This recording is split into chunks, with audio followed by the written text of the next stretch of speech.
professor from my old alma mater, the University of Calgary. And his name is David Keith. I think it's crucial to distinguish these two completely different kinds of things. Carbon removal is inherently expensive. We can disagree about exactly how much, but it's expensive.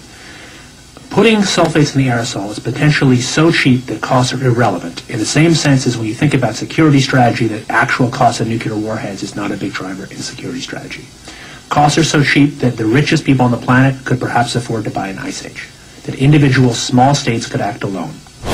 So I'm working with one of the leading contractors of high-altitude aircraft in the U.S., Aurora Flight Sciences. We're in the middle of a contract they have with us looking at the costs of doing this, and the costs are, as we thought, small. These costs would you add it to the fuel, or would it? No, that doesn't work at all. That's in the blogosphere. No, you build custom aircraft that would fly at about 65,000, 75,000 feet, that would put the appropriate sulfur, whatever it is, in the atmosphere.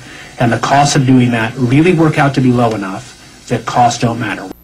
The richest men on the planet could afford to buy an ice age. What a very interesting quote, especially coming from someone who was actually a recipient of that money that we talked about earlier, coming from Bill Gates looking into geoengineering. So this is not quite as theoretical as some would have you believe, and they would have you believe that this is all very theoretical at this stage, the spraying of pollutants into the atmosphere in order to prevent sunlight from getting in order to stop global warming.